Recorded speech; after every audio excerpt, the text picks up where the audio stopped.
Hey guys, welcome to another Ocarina of Time Randomizer, although this one is a little bit different. It is a Plandomizer, which means I placed every single item in a specific location so I know where everything is. But that doesn't mean it's not exciting.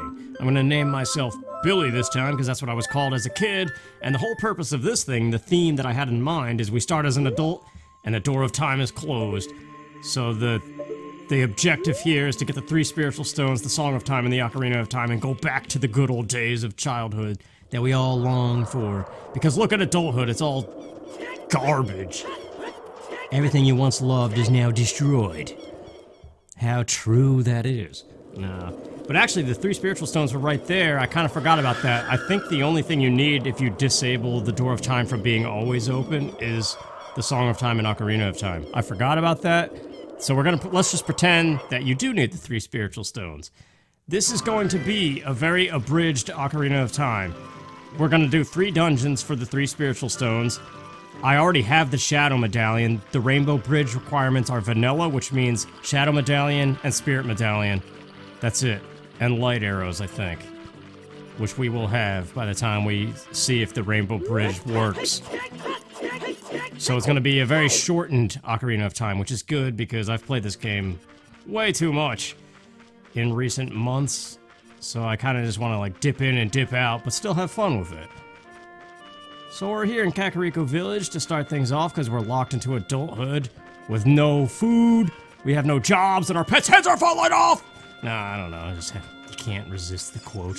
So Andrew's got our first wallet here, but I'm not going to spoil everything, even though I know where everything is, and hopefully it's working appropriately. Let's go to the windmill. We don't have an ocarina yet, but there is the ledge. But yeah, I'll leave some excitement in for you, and you could just enjoy the path that I created, I suppose. So, I once saw a comment about Plandomizers. I don't know if you caught it, we're about to get the bomb bag. It was on screen for a moment, so it's not technically spoiling it. But yeah, somebody said the whole purpose of the Plandomizer feature is for you to create something, place all the items, and then give that seed to somebody else to play. So they still don't know where the items are, and you could watch them enjoy your creation. Which is nice, that's one way to enjoy these, but I don't think that's the only way. So now we gotta go to the Re-Dead Grotto, which is still 200 rupees like the vanilla game, because our main objective right now is to get up to 20 gold Skulltula tokens, because both the 10 and 20 rewards are something we need. Absolutely. So, this early game is going to be a lot of gold Skulltula tokens. We're going to go to Dodongo's Cavern first, and almost every single chest in that place is a gold token, except for there is one major item in there. And also, there's Shop Sanity. Also, double damage should be enabled if it's working appropriately.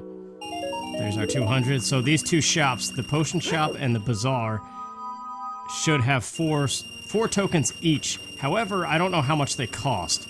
There's no way to edit the price using the Plandomizer interface. Which, did I even explain that yet? Anyway, let's make sure this is working appropriately. Yeah, we got the 4. Now the question is, what's the cost? 240, 235. Jeez, man. Okay, we could get 1. Maybe 2. What was that one? 100? No. Oh, yeah, okay. Yeah, see, that's the thing. I tested another one of these that I created, and the prices were a lot cheaper there. And as of right now, using the interface, if you go into Google and you type in Ocarina of Time Randomizer, I don't know, I'm pretty sure wherever you are in the world, the #1 search result is going to be the official Ocarina of Time Randomizer website. There's our Ocarina, because you can't really do anything in this game without one. And now, let's go check in and see what the Song of Storms is, now that we have that. And then we gotta find some more money. We will be going sniffing around the graveyard. But yeah, do you like Super Mario Maker? Because that's essentially what a Plandomizer is. If there is a Plandomizer for any game, it instantly turns it into a map editor very similar to Mario Maker, in a way. This is not the Song of Storms, but it still makes you play it anyway, because it's nice. And also, the ocarina sounds like a harp, because that's the best option on that menu. Yeah, we got the sun song. I bet you know where we're going with that. Straight to the graveyard. That unlocks another treasure location there. But yeah, I did a bunch of Super Metroid Plandomizers. I don't know if you've been subscribed to this channel for a while, you may have caught that in early 2019. I started doing them. I first discovered it's the Varia Randomizer. There's a Plando feature. And it's really awesome for Super Metroid because you can edit so much crap. You can literally control every single item placement, every single door transition you can edit to dump you out in a very specific spot, and more money there. You could also edit every single boss arena. So, for example, if this game had that, which it does not, you could technically make Morpha's boss room Volvagia if you wanted to. But as of right now, that does not exist for this. The Plandomizer user interface on that website is in beta form, which is better than it was, because I remember when I first discovered that this game had one, coming from how much fun I had with the Super Metroid variety, I was like, I gotta get on that. But there was no interface at the time. Alright, so this is going to be a major item. That's usually in this area anyway, but it's just kind of been moved around for convenience. It's a big chest. I have that enabled. The chest size reflects its contents. And there's the hook shot, because screw Dompe. I like the guy. He's just making a living with his shovel. But his race sucks. So, yeah, I believe I actually put 1 green rupee and a Deku stick as the rewards for racing Dompe. So there's no point going down there and wasting time.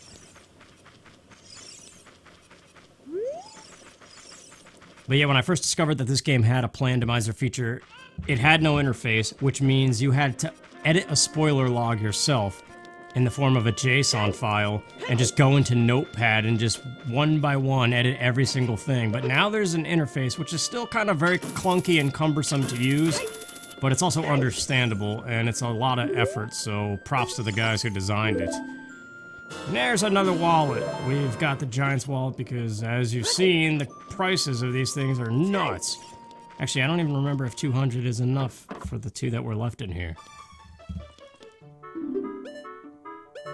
No. Okay, well there's 4 on the other one, but I'm gonna save state because I am playing on Project 64, and sometimes opening this door results in a soft lock. Okay, now we're good. Please be cheap. Okay. Well, those 2 are cheap. Alright. That's better than nothing. Because the last seed I generated prior to this, using a very similar Plandomizer file, I didn't mess with this shop at all, knowing that it's usually a soft lock when I open the door. But I went through Dodongo's Cavern, which is where we're headed. I don't know if I said that. And all this stuff, and I still didn't have 20 tokens by the time I got back to Kakariko Village, and that was a problem. So I had to redo it, and that's a huge headache too. I spent hours trying to set this stupid thing up, and I'm still not sure about some things. Like, I'm supposed to have the weird egg right now. I set that as a starting item because it was giving me so much trouble, and it's not there. There we go, more tokens. Yeah, so once again, I don't know if I've said this yet, but we're going to the Dodongo's Cavern to get the Goron Ruby. I've left that here. Like, that's a Deku stick up there. Why is that a Deku stick? It's supposed to be 200 rupees. Uh-oh. Let's hope that everything goes smoothly. If you're watching this video, I think it's safe to assume that this seed is beatable, because I wouldn't finish the seed or publish the video if it wasn't.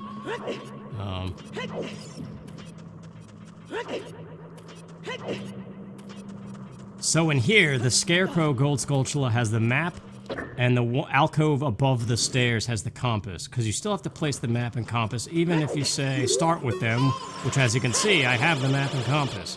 So, but yeah, it was such a headache setting this stupid thing up. I ran into so many errors at first, and then the seeds that did work had other issues, like conflicting logic with the weird egg particularly, and Zelda's letter. Like, I tried to leave those in the vanilla location, so I set the option to disable them from being shuffled.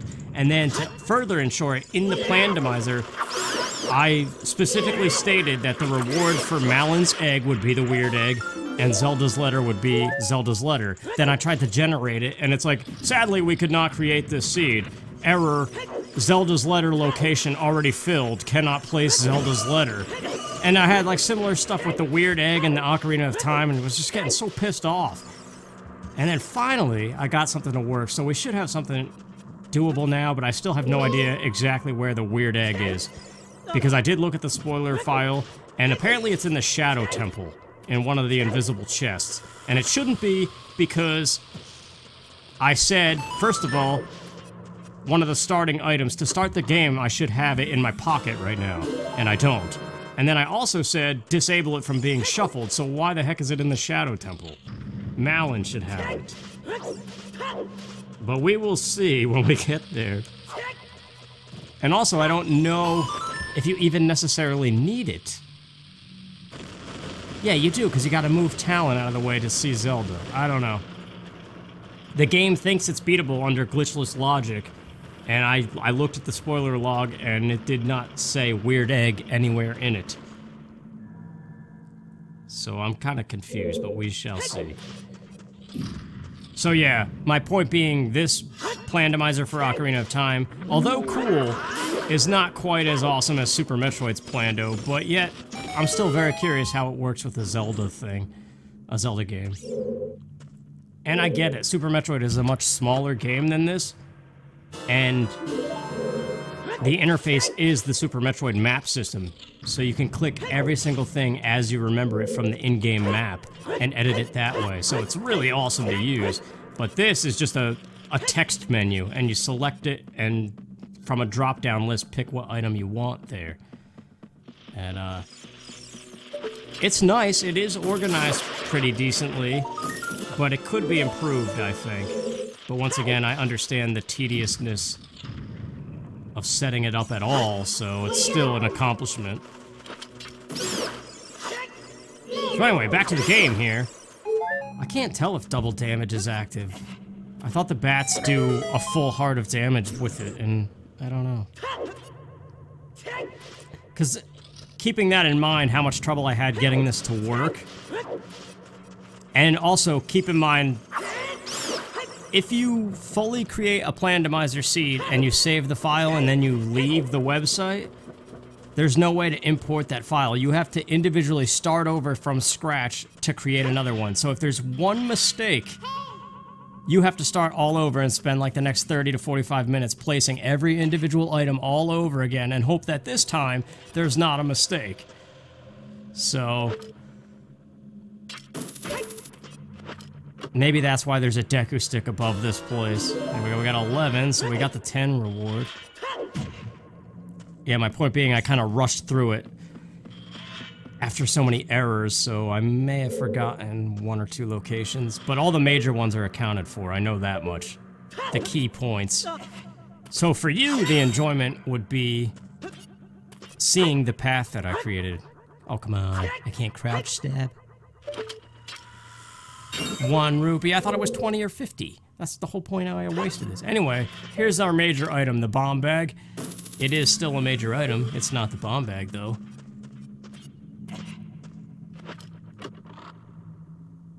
We've got magic, and it's a gray meter. I like that color scheme. The light green hearts and the gray, that looks cool.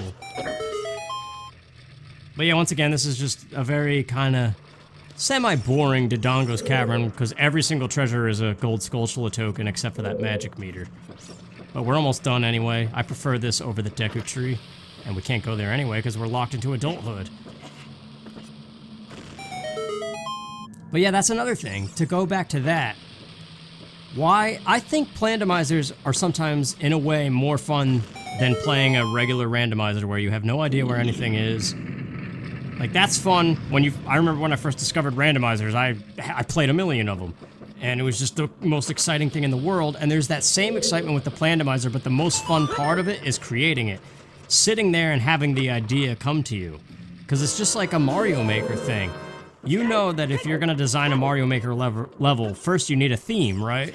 You need an idea, and you need to brainstorm, like, okay, well, what am I gonna do? And that's the coolest part. It's, I don't know, you get creative with it, so... I had a few themes running through my head. One of them, I was gonna lock all of like the huge game-changing treasures behind the cows and call it something like, I don't know, just have the fate of Hyrule be dependent upon every cow in this game. Because you know, if you play the Epona song for the cows, they normally give you a bottle of milk. But you can have them give you a major item if you want. And I thought that would be a really fun idea.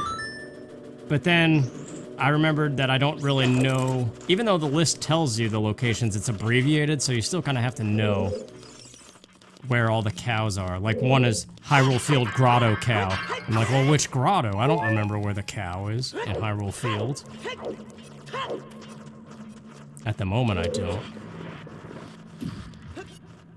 But there are 2 cows with special stuff in this little Plandomizer I created. We're gonna be seeing them very shortly, actually. But that was one idea, and then I was like, wait a minute, I never started one of these seeds as an adult, even though that feature's been around for a very long time. I was like, that would be neat. And then I was like, oh yeah, and then we could have the whole theme be to get back to childhood. Even though this game doesn't work that way, because obviously we still have to become an adult and defeat Ganondorf. Ah, crud. Yeah, look, he did a half a heart of damage. I think I may have forgotten to check double damage. It's supposed to be active. I don't know, maybe that is double. Is it? I don't remember. Because that's the thing too, when you're creating the Plandomizer file, you can set all the settings there, but then you still have to set them again when you generate the ROM.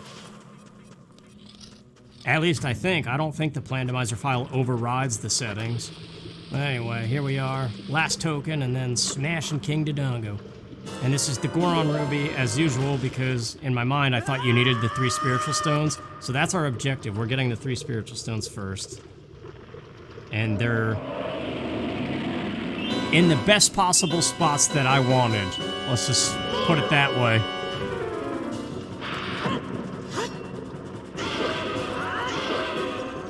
And remember, like I said in the beginning, this is going to be a very abridged Ocarina of Time, so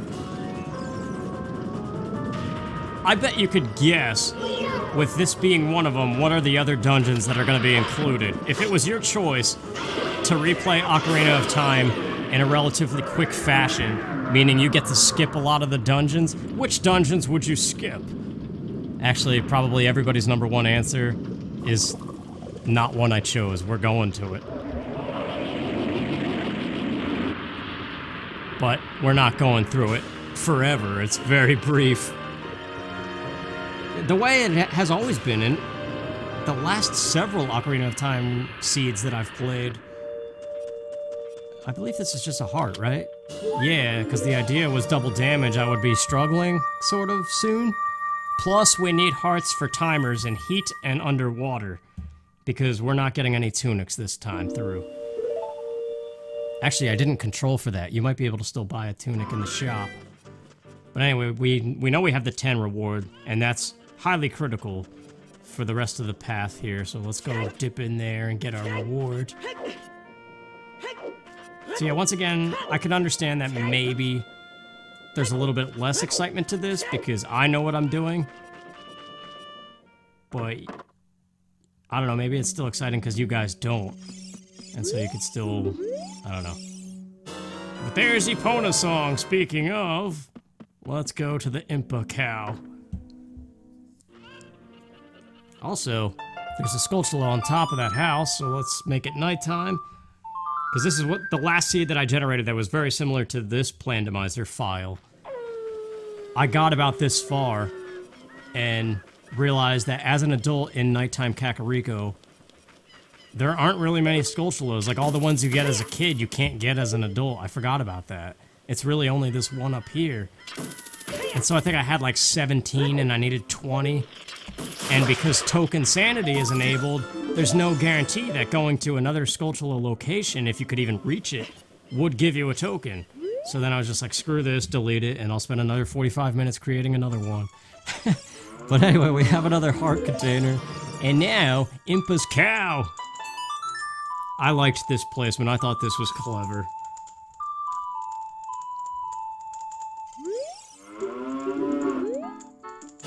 Zelda's lullaby was kept safe in the mind of a cow in Impa's house. The one who normally teaches you the melody. So there you go, that was like a mixture of what I was saying, that one of my themes was have all the cows hold the fate of Hyrule in their hands, or their mouths, or wherever they would hold it. Their udders.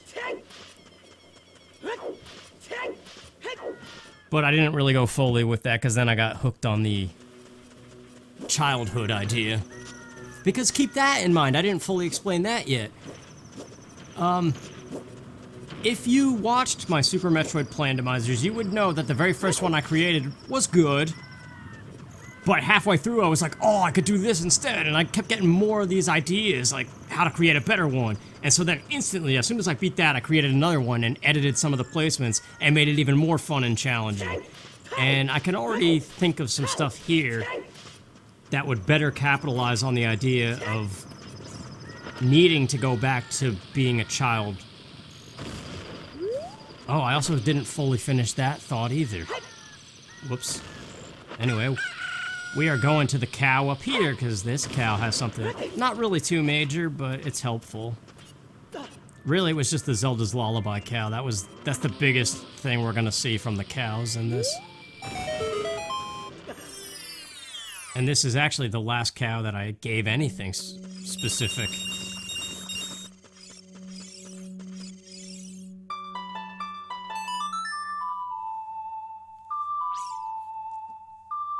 I could think of one kind of dirty location for the cows. That would be irritating, but there's the Song of Storms. The cows have all the songs. There's another theme for you. See, that's the thing. That's the fun part, is brainstorming an idea and then trying to work out how to implement it. And then you picture the whole game map and every location in your head, and you gotta do it accordingly. And that's what was so fun about Super Metroid, is you could make it more and more challenging, and ultimately, this should be the Tycoon's wallet, which holds 999. Yep. Okay, and then with our newly found Song of Storms, let's go get another 200 rupees down here. So you see, this is like the beautiful thing about the Plandomizer, is you can kind of route it in a very customized way, which is nice. And that's kind of going back to the Super Metroid thing. The final one of those that I did and recorded, I called it a minimizer because it got to a point where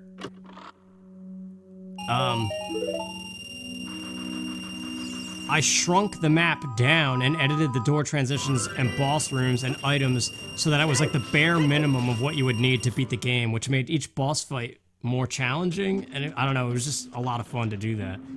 So now I gotta watch my bomb count. I have 7 chances to beat Baby Goron or Baby Link, whatever. What? I thought you could kill the spider that way. Anyway, this guy should have another 200 rupees if it's done correctly. Yep. Okay, now for Goron Link. Where is he? He's on this platform up here. So kind of going on that minimizer idea for Super Metroid, this, once again, is Abridged, so it's kind of going to be condensed. A lot of the treasures are going to be on top of each other, sort of. But it's in a way that I felt would be fun for me to play, at least, and not be bogged down like, I gotta do the bottom of the well again, or Ice Cavern, or all those stupid locations that I can't stand doing anymore. So this dude about the thing and the Gorons, and lo and behold, he's got the Megaton Hammer, and now that conveniently unlocks the Boulder Maze at the top of this place, plus the Goron shop has some crucial stuff in there that we need. So you can see, kind of, well, I don't know why my voice just did that, but you can see the path that I had in mind was start in the Temple of Time, which actually the very first one I did, I thought you started in the forest as an adult. Still, I thought it just like changed your age, not like the default location. I should have known better, because the vanilla game does that. Like if you save and quit as an adult, when you load up your file again, you're in the Temple of Time.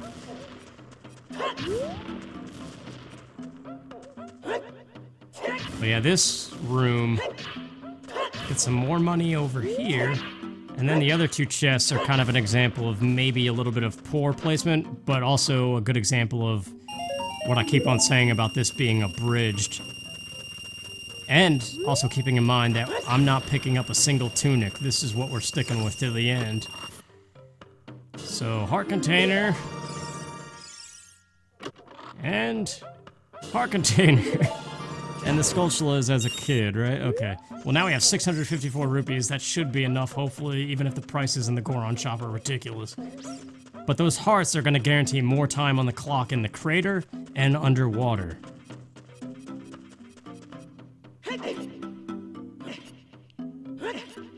Because, yeah, I think everybody knows by this point that you don't actually need a single tunic in this game, aside from the standard one to beat it. Speaking of, there's a tunic in here, though.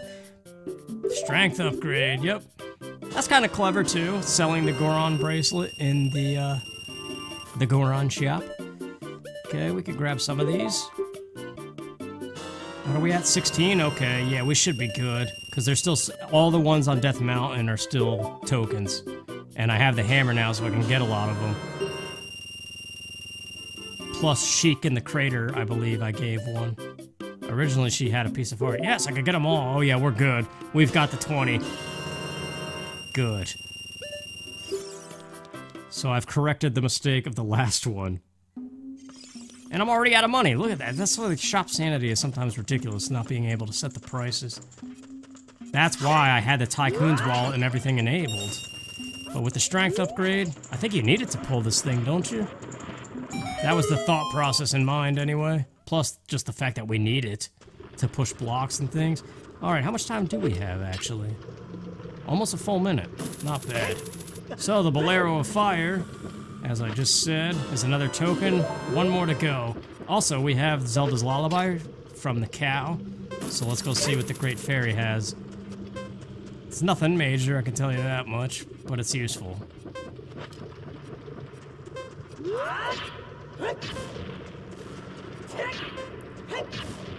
So yeah, once again, going off of the idea of this being abridged, a lot of the pickups are going to be at the most convenient of times. Oh man, I don't want to sit through this. Fast forward. Got a fairy in a bottle, baby. You gotta rub it the right way. No, that didn't work. I don't know, man. But the timer is refreshed. 2 more pickups, the piece of heart and the grotto chest. I don't remember, I think the piece of heart might just be that. Maybe it's a token, I don't remember. Some of these I forget because they weren't really a big deal. But this will be the first instance where double damage is going to be a problem. It is a token. Well, there's our 20. Nice. I don't need the ones on Death Mountain after all, but I might get them anyway. I don't know why.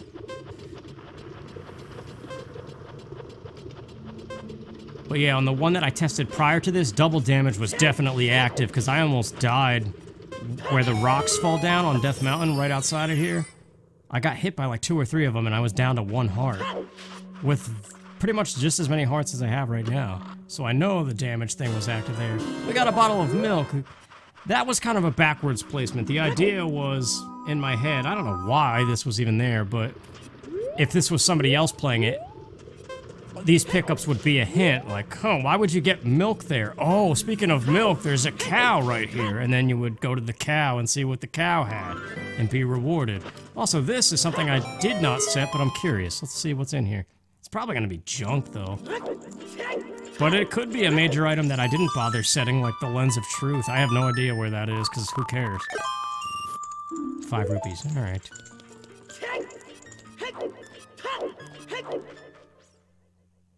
Yeah, and based off of that statement, you could tell we're not going to the bottom of the well or the Shadow Temple. Yeah, I don't know. I don't know if I'm sold on this double damage thing. I don't think it... I think I might have forgotten. Let's make it nighttime real quick so this guy's here.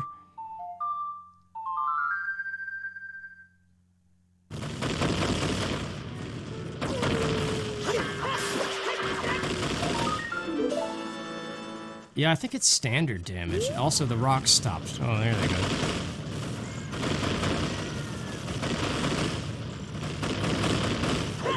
Well, that's kind of upsetting.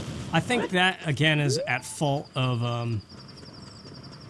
the fact that you have to set it twice when you're creating the Plandomizer file and then when you're also generating the actual thing. And in one of those cases, I must have forgotten. But I'm not sure which takes precedent. I would assume the final generation overwrites anything. I don't know, though. Also, this, which should be 200 rupees, I must have forgotten to set it.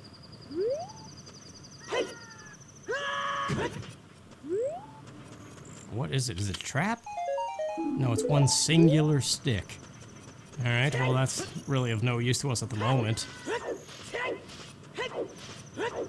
Oh, speaking of, as we go to our 20 reward and then the way forward, the next interesting moment, I guess, is about to happen. Some clever placements that I had in my mind. But going back to the child thing, which the stick just reminded me of,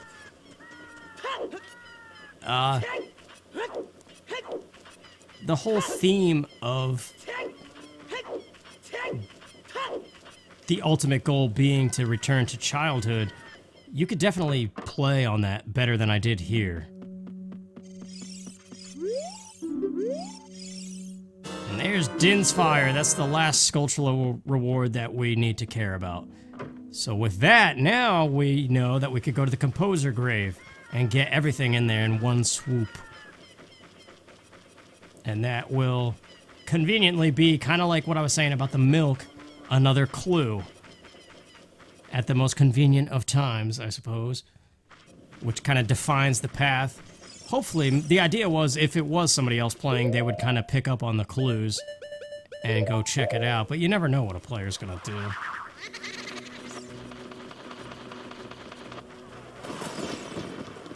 But yeah, there's locations as a kid that are only accessible to Child Link. Like the crawl space to get the first sword is one of them. So you could lock something major behind that, requiring, like, that you really need as Adult Link, which kind of forces you to do some Adult Link crafty business until you're finally able to be a child, and then you could finally get that item. Like, you could put the bow back there if there's any way to do Adult Link stuff without the bow, which there is very minimal dungeon-wise, but that's kind of a theme here we're about to see. So our first reward, it's a major item, according to the chest size. The chest size, really? We got a scale, so now you might be thinking water.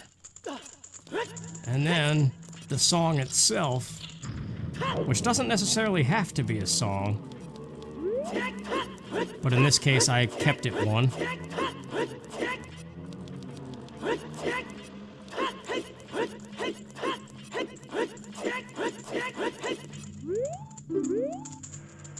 We've got the Serenade of Water. So now, we play its beautifulness. I love this song, man.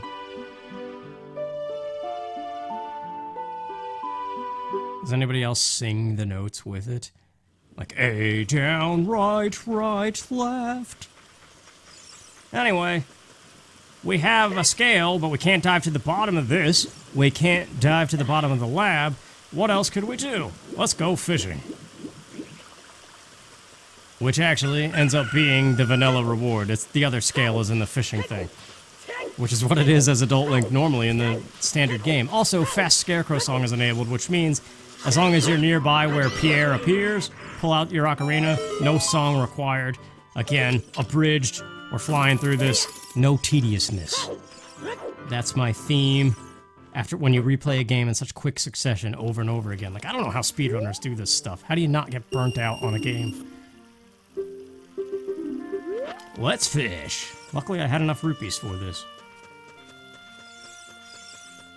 So, the big fish is usually in the middle of the pond. I still think this has the best fishing, even though Twilight Princess had a good one. There's just something about this one that's just everything you need all in one bundle. Come on, fish.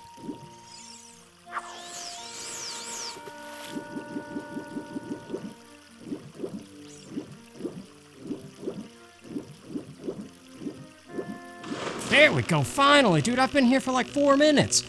He went to the bottom of the pond as if, like, you know how if you fail to catch them, they kind of go to the center of the pond and you have to reload the area before you could try again on that particular fish? It looked like that happened. Like, all the fish disappeared for a moment. It was really weird. Okay. Jeez. That was the strangest fishing experience I ever had in this game. So as I said, this should be what it is, vanilla. Yep, there we go. And now you know that that means we could dive to the bottom of the lab. And what would be the most convenient reward to place there? I'm sure you could guess.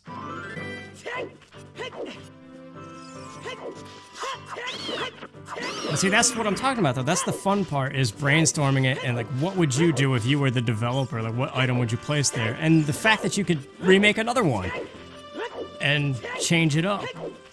Like, playing off of those themes is probably the best thing. Oh, and speaking of that, A Link to the Past Randomizer has a feature where you don't have to beat Ganon to complete the seed. There is a Triforce hunt thing where you have to find 8 or 9 pieces of the Triforce, and when you find them all, you beat it.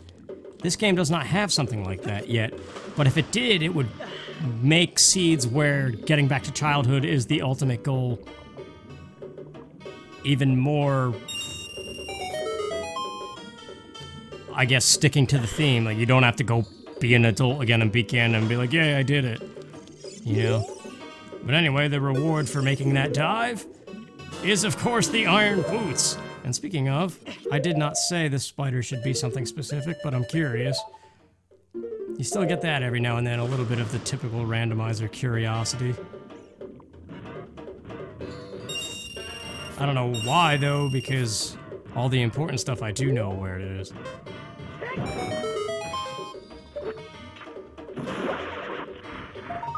Yeah, it's junk. Okay. Well, I mean, that was to be expected. So now we have access to the water temple.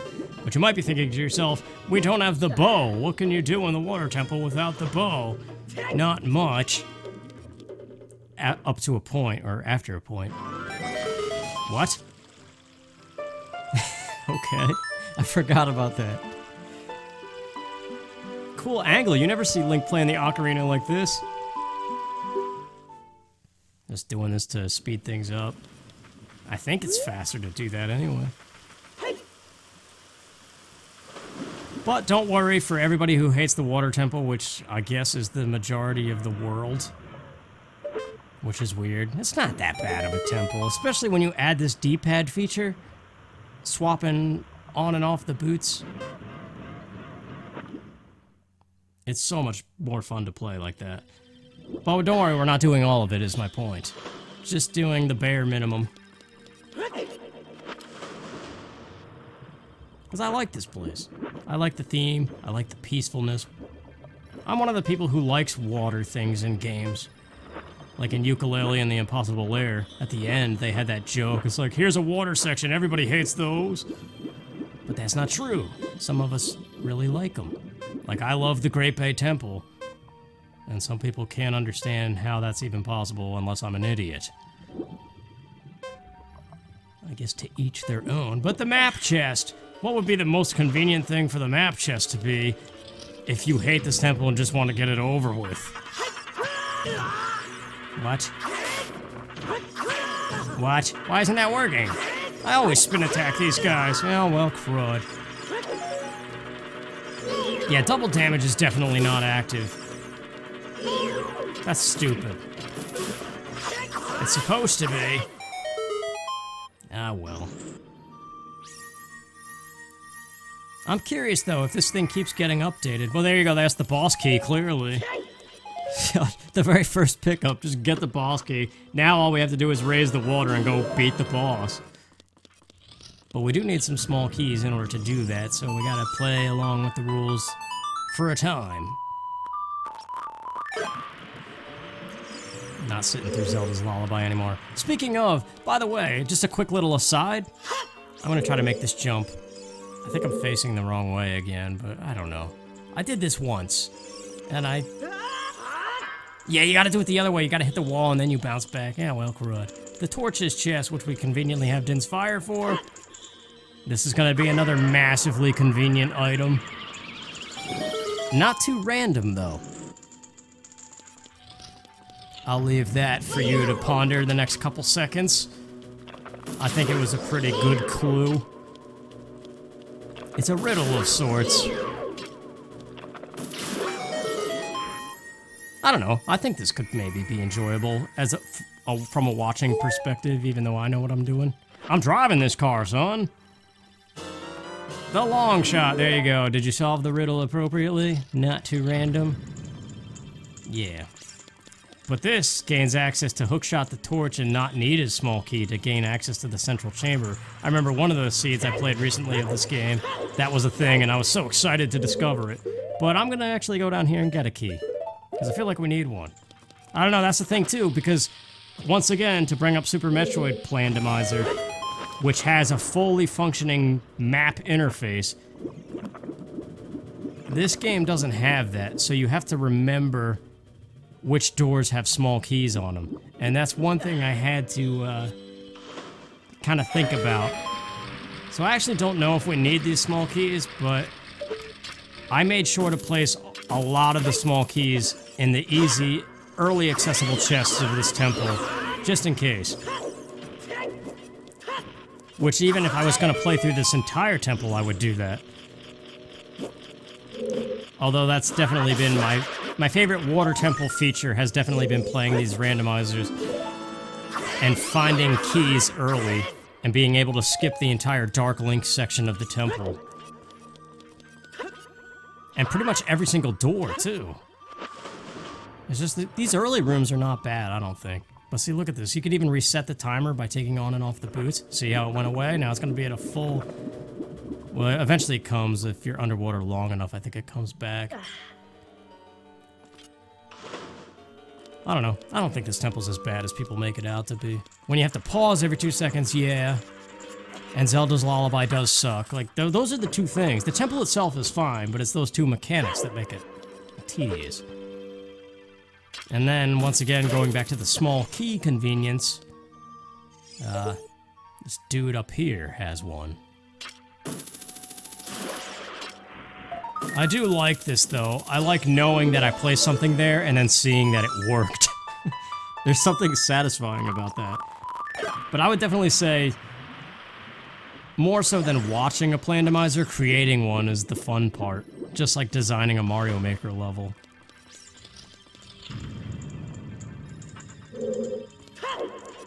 I don't know, that's how I am with that game. I prefer making stages rather than playing them. I like both, obviously. This should be another small key. I don't know if we need it. I think this is excessive, but I'm doing it, so let's just get it out of the way.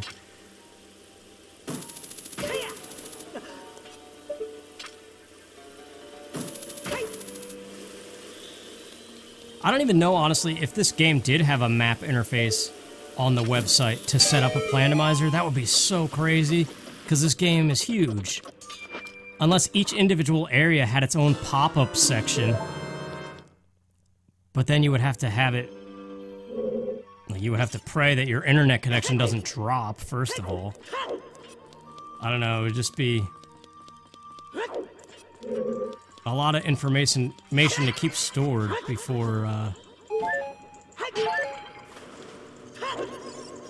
don't know, it just seems like that would maybe be more clutter and harder to do than the way it is now, which is just, it's separated by section, but it's just a text list. But I would say definitely the next feature, unless it's something that I clearly am missing on the website, but I would say the next thing that needs to be implemented is the ability to import an already created JSON file and have the Plandomizer update itself accordingly, and then edit it from there. In case you created one that has a mistake or something that you don't want, you could just quick fix it instead of having to redo it all. Whoops, what the heck? That scarecrow messed me up.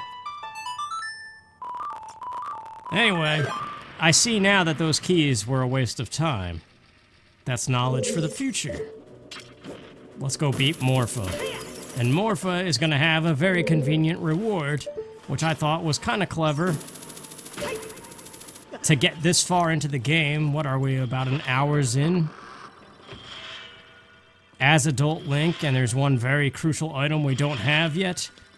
To be able to have done as much as we have without this item. I mean, I thought that was pretty good, sort of. So hopefully I can get the quick Morpha kill here. I can never hookshot him the first time, I don't know what it is.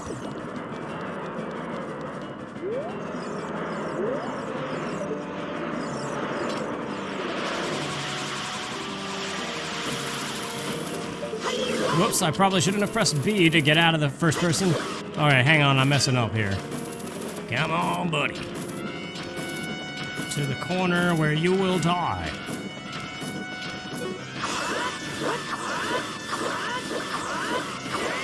Yeah! Did it with the Master Sword.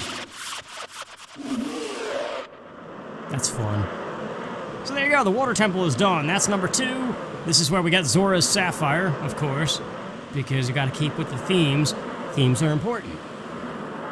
So we have the Goron Ruby, Zora's Sapphire, next is the Kakiri Emerald.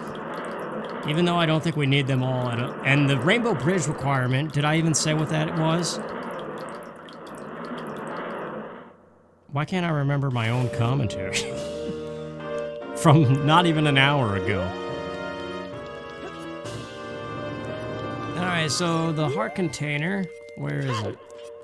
Also, the portal looks weird because I'm using Glide 64. There's a thing I could say on that. Where is the thing? Dude, why isn't it here? There it is. Oh, yeah, the bow. Finally got that. I thought that was clever. There's very limited stuff you could do dungeon-wise without the bow. Stuck as adult Link. Dodongo's Cavern obviously is one because you're not even meant to be there as an adult. Forest Temple, you can't do crap. Water Temple, you can't do crap after, like, those first couple rooms. Fire, like, every temple requires the bow as adult Link.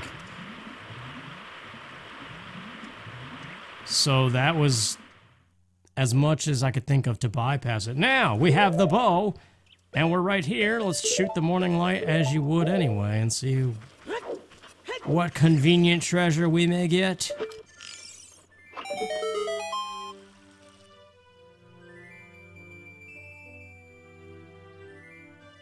It's a green song. That can only mean it's one of 2 possible songs. But we're way over here in the lake, and we hate running for a very long time, so yeah, it's the warp one. I don't know, this is just how I like to create these things. Kind of going from like key point to key point. Hi Scarecrow, you just seem to be everywhere. Another cool angle that you never see of Link playing the Ocarina. And we should get another song, I think. Sheik in the Forest? Has Saria's song, yeah. That is from Sheik, not Saria. I always say Saria like Maria. I feel like I have to say that every time because I always feel like I'm saying it wrong. And with a game like Zelda that has a bajillion fans, they're sure to correct you on it. Actually, I think that already happened. Maybe that's why I feel so weird about it. So here we are, right in the Forest Temple. This place is pretty, not exciting. I mean, the temple's awesome. Aside from the Forest Temple, what else do you think? What is the next best temple that you would definitely want to do every time you play Ocarina of Time? If you don't say Spirit Temple, I don't know what's wrong with you. No, I'm just kidding. Why is this a little mini boss chest? What the heck? Just like that one, the compass chest. That's weird. Are they like overflow small keys? Did I place too many and not realize it? That is one beautiful thing about this Plandomizer though. You don't have to set every single item location. You could just pick the ones that you want and make sure that it's logistically beatable, and then the game will fill all the ones that you didn't do. So like, for example, Andrew's chickens as a kid, I didn't bother with that, but the game auto-filled it with whatever was left over. That's awesome. That's a time-saving thing that I very much appreciate. The Super Metroid one now has that too, from my understanding. At the time of me creating it didn't, but it does now. Well, this will be the true test if double damage is active. Actually, I don't even remember. I just remember these guys are deadly if you're not careful. I also don't have Deku Nuts. They drop some usually, don't they?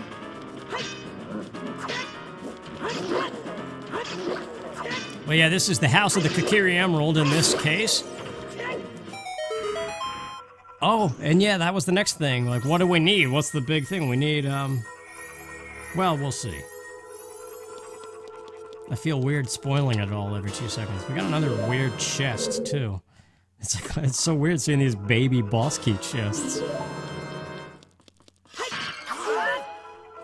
I was mid-saying something and I forget. Or mid-idea. One of the unfinished ideas was if this game has a Triforce hunt, where the end goal was not to defeat Ganon. Then you could really create a seed where you start as an adult and the end requirement is to become a kid again. Because you could become a kid and then put, like, the final Triforce piece there. Or maybe even have no Triforce pieces at all as an adult Link and just, like, be fighting to get the keys needed to become a kid where the Triforce is. Like, all the pieces are there. And it would be like reverse Ocarina of Time in that case, where you start the game as an adult, and it's kind of pointless until you become a kid and you find everything you need to beat the game there. And then, of course, you wouldn't even have to beat Ganon because obtaining the last Triforce Peak would mean that you win. I thought I saw somewhere, though, that maybe not this randomizer, but there is maybe another randomizer developed by somebody else where there is a Triforce hunt for this game, just like in A Link to the Past. I'm not sure, though. Also, I thought you could reach these things with a long shot. I'm just messing around, though. Oh, this guy. Yeah, double damage is definitely not working. Oh, well. It's not like it was necessary. The point of this is to have fun with a custom-made route of items. I don't know how I feel about it, honestly. It's cool, but I don't know, I think I was way more excited about the Super Metroid one. I don't know if it's just the Zelda thing, or maybe it's just because I had so much trouble setting this up that I'm already kind of a little... There's been more instances of being bothered than being wowed, I shall say. But it's still a cool concept. I'm sure if I discovered this first before Super Metroid, I would be having the time of my life. But see, there you go. There's another example of the timer resetting with the boots. Proof again that you don't really need a tunic. Now this thing, you can't open it normally with the water, but you can do that hookshot trick, I think. Yep, sure enough you can. I got a million small keys. Maybe I did place too many. Eh, well, crap. So yeah, there are 2 major items in this dungeon that we need. Otherwise, it's pretty vanilla.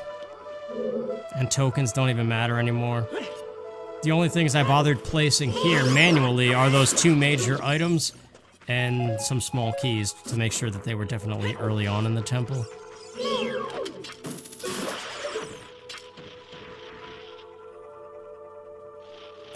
Also, I think this was something. I know it's not the map like it's supposed to be. Maybe it's another small key. I can't remember what I put here. Or was it a piece of heart? It might be a piece of heart.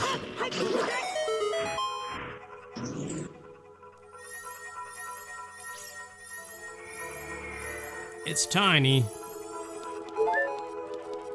So, small key then? Oh, it is a piece of heart. Okay, that's nice.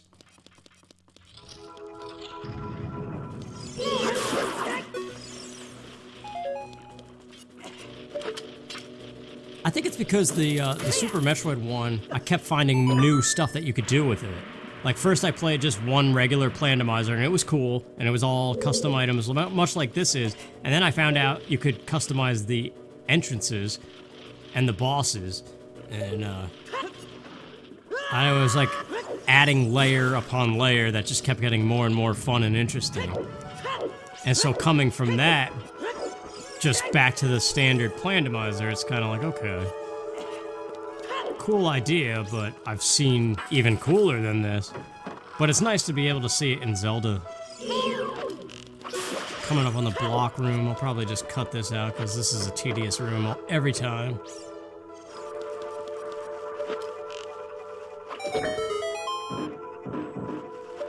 This, I don't think I set this time, but I did set it to be something in the prior one. Yeah, it's just junk. Oh well. Okay, the boss key should be pretty vanilla. Again, kind of just defeats the fun of it. I mean, the way I've done these randomizers anyway, the dungeons have always been the most boring part because I never do key sanity or anything. So it's really just the boss item and the big item. And I think there's usually enough instances that there could be something else. But definitely here, there is not really much point of interest. Shut up, Navi. I should have changed her to a barking dog like that one time, because that was more audibly friendly. But yeah, this is a great example of how I could see how I could place things to keep the interest more level, because I think as it is now, it started off kind of cool because you got to get all your stuff, and then it kind of flatlined with just like, okay, gold skull token every 2 seconds. And then it's like, okay, now we have something cool though. But I guess you could say the same thing about a regular randomizer. There's always moments like that. You find something cool, you get excited, and then it's like you get stuck and you're just finding crap after crap. And then of course the tail end of every randomizer is boring because it's just the same game again, and you're just like, alright, we're done now. Let's just get to the end.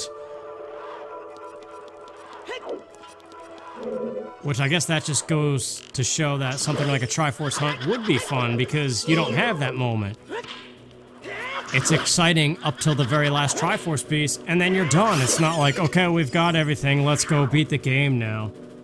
Even though we've seen it 100 times. Like, you just cut that part completely out.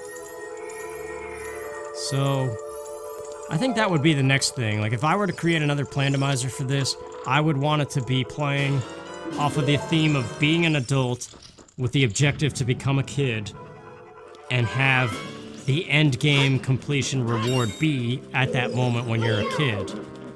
Something locked child specific. And the only thing I can think of is a Triforce Hunt.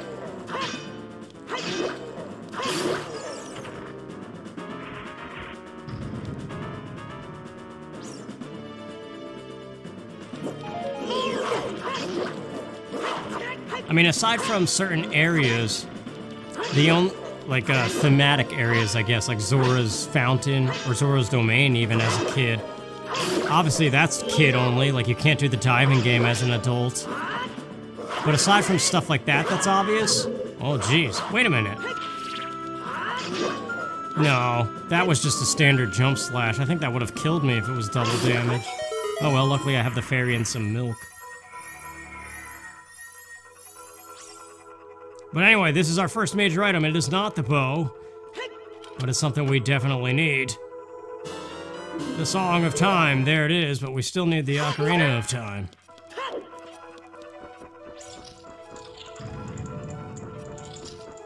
Went the wrong way. That's smart.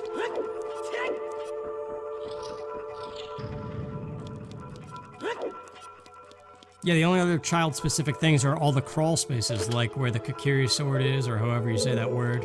I always said Kakuri, but then somebody laughed at me and said it sounded tasty because it sounds like curry. I don't know. That's one. The Spirit Temple has 2 specific rooms with treasures that are child-specific. The other 2 that would be, you would think would be child-specific, you can reach as an adult. They come into play, actually, in this.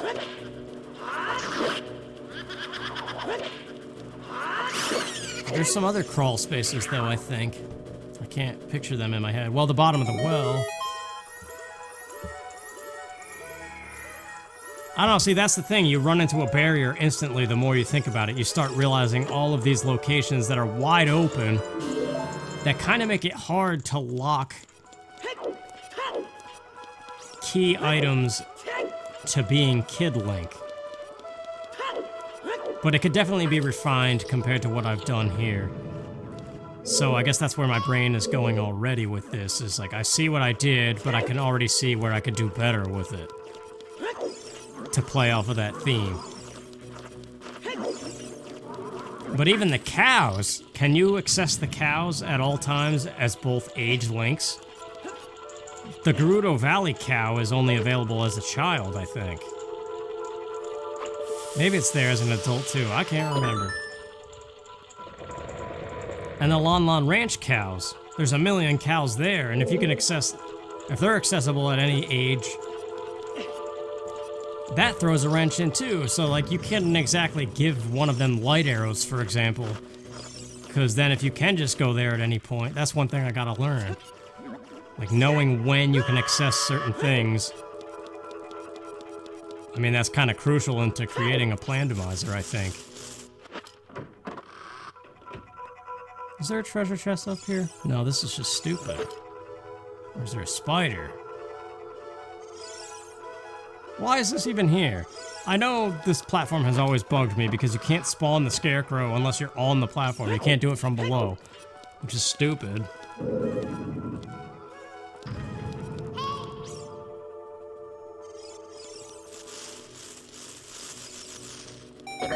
But obviously the Rainbow Bridge requirements, I don't know if that's the thing I finished. It's vanilla game, which means you need Shadow Medallion, Spirit Medallion, and Light Arrows.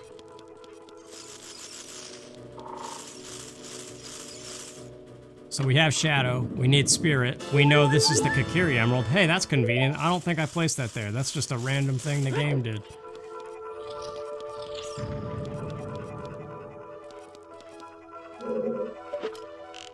Well, I can tell you right now, the Spirit Medallion is in the Spirit Temple like usual, because out of the remaining temples available, I would want to do Spirit any day compared to what's left. Because Jabu Jabu's belly is kind of eh. The boss is awesome, but everything else is kind of stupid. Deku Tree is doable, but it's boring. Shadow Temple is fun sometimes, but it's also kind of a headache. And the Fire Temple can go die in a fire, or something else that would kill fire. Water? I hate that place. Although, once again, the boss is cool. I like Volvagia, or however you say that stupid dragon's name.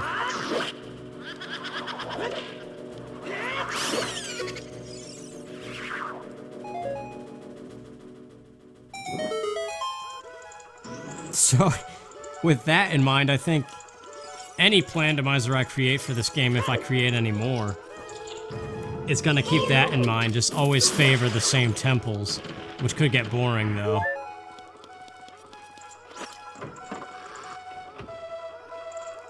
But I could see where even a thing like this would die eventually. You kind of run out of ideas. Once you do all the themes, like start as an adult with the end goal of being a child, or leave the fate of Hyrule up to the cows, or whatever your theme may be, you're gonna run out of themes eventually, and then it's gonna be like, alright. And then people are gonna be like, when are you gonna do another Plandomizer? And you're gonna be like, I'm sick of them. I don't wanna do one. But, that's just like anything. You gotta give it time for it to become exciting again. I remember that all too often as a kid, just many bored moments where you look at your game collection and you just can't decide what to play, and maybe you get as far as putting one game in, you get to the title screen, and then you get flooded with this feeling of, I don't actually want to play this at all, I'm still bored as crap, and then you turn the game off and you only got as far as the title screen. And then you go back to staring at all your other games and you still can't decide. It's like those truly super bored moments where even something that's supposed to be entertaining is boring.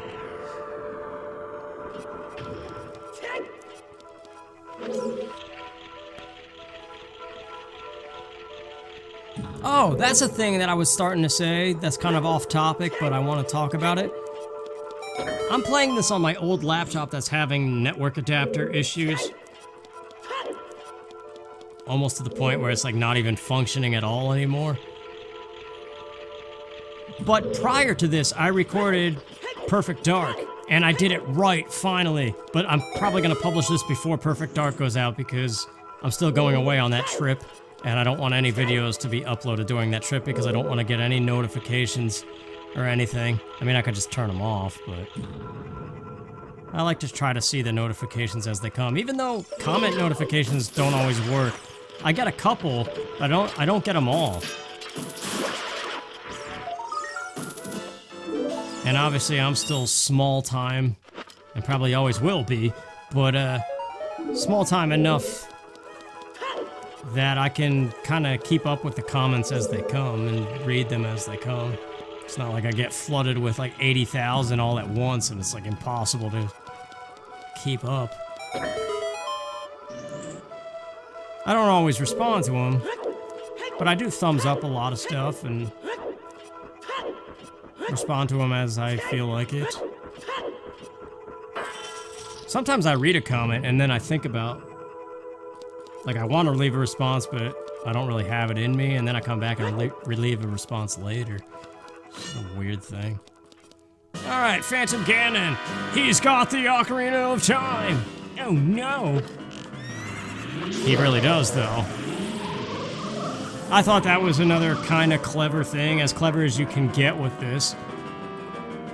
Give the Phantom of the bad guy the very key to the Sacred Realm. Both keys, the Song of Time and the Ocarina.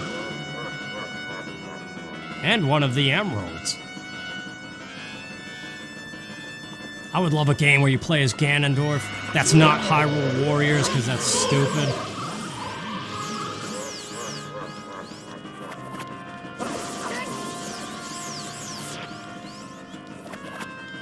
I'm honestly surprised that's not a thing, although it is. There is an Ocarina of Time ROM hack where Adult Link is Ganondorf, but he still sounds like Adult Link, which I feel like is missed potential. They should update that ROM hack so that the sound clips are Ganondorf's sound clips. And Child Link is a Stalfos. Or no, it's a Stalchild, rather.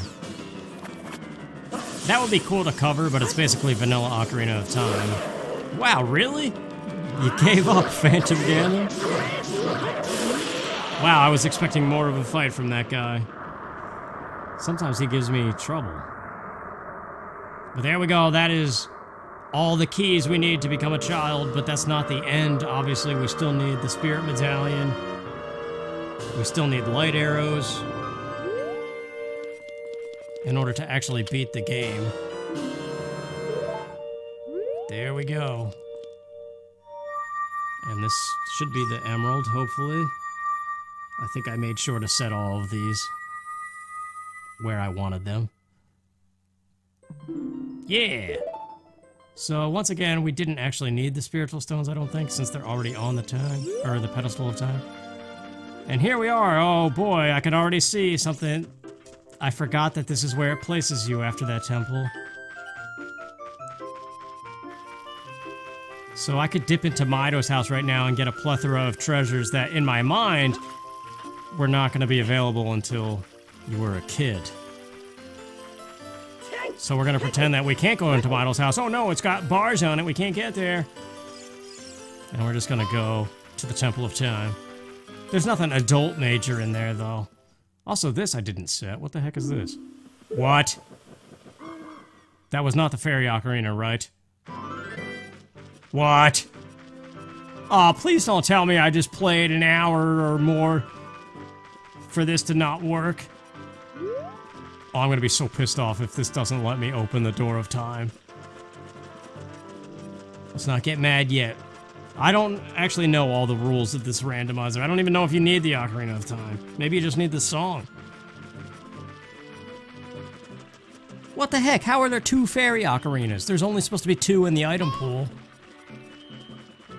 But see, this is another great example of I don't know how the Plandomizer JSON file works with the rules that you set in the actual generator portion of the website. I don't know which logic takes precedent over what. Because that should not have been a second fairy ocarina. That doesn't make any sense.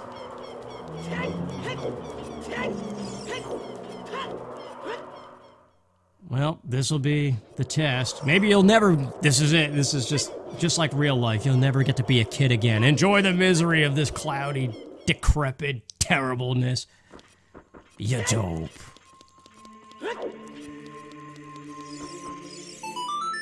I have... Oh, no, that's just the adult model. It's always... Right? Isn't it always the Ocarina of Time? It works! Yes! I don't know what just happened. There's a barrier. Oh, no, it just wasn't open yet. Oh, crap. I don't have the forest medallion. This is where you would learn the Prelude of Light. I left that vanilla... Oh, crud. I forgot about that, too. Yeah, well done. But we did it! We're back to the happiness of childhood! Anything you want to redo or do differently, now's the time. But we don't actually have any childhood items.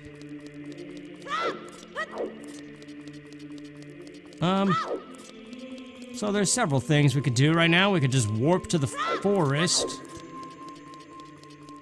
No, we gotta do Zelda's letter, though. Right? Yeah. So now this is another possible killer, like that fairy ocarina scare just now. Where the heck is the weird egg, and why is it not in my pocket? It's set to disabled in both instances, yet it's showing in the spoiler log that it's in the forest, or the Shadow Temple. So if Malin does not have the weird egg, I'm gonna smack somebody in the face. Namely myself, probably. Thank you, I love you. You get a childhood smooch. What is this, though? I do have a stick. Accidentally. Okay. So we're good. A nut.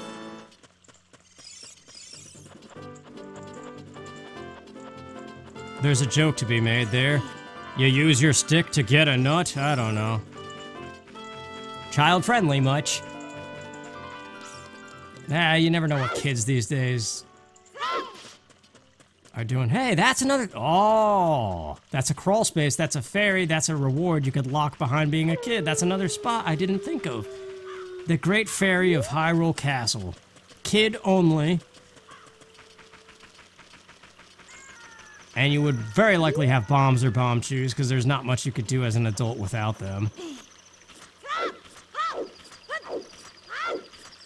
Unless, of course, you removed bombs and just made it... The hammer opens a lot of stuff that bombs open. So you could limit bombs. Because if you didn't have bombs by this point, you couldn't go to that crawl space. But see, there might be a thing I'm forgetting. I like that they sped up these block things, too, so I don't even really have to fast forward. Might have to play Sun Song, though.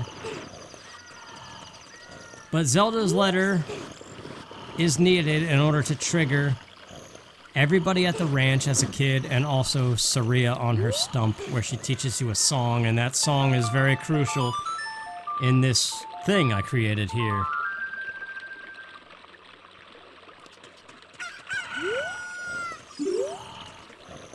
Wake up, the house is on fire, and the cat is caught in the dryer. Philosophy is a liar. When your home is your head's down. Can't you just make this jump with one crate? Ah, well, we're pushing 2. I don't want to wait for my life to be over. I don't know, man.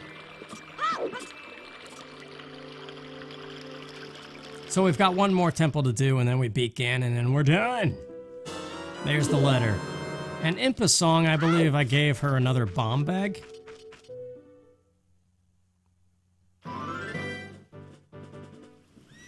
Oh, crap, I forgot about this cutscene, too. Okay, we still got the reward anyway. I got scared for a moment that, like, too much was going on with the game memory. That leaves the question of what the heck is this? Because this was another thing I had an error with. Like 3 different times. It's the Ocarina of Time. Again, I got it back. But what's the Song of Time? A heart. I have no idea what just happened in like the last 10 minutes. But let's go to the forest and pretend...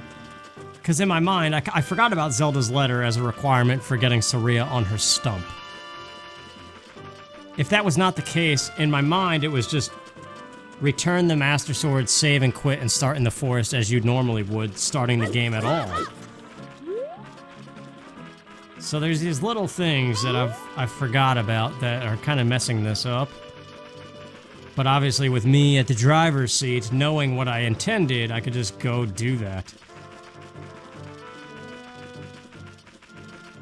Luckily, the weird egg cooperated, and we got the ocarina back. I don't know why there was doubles of the ocarinas. That doesn't make much sense. But that was another thing I had an issue with. In order to... I wanted the Ocarina of Time and the Song of Time to be in their vanilla location originally.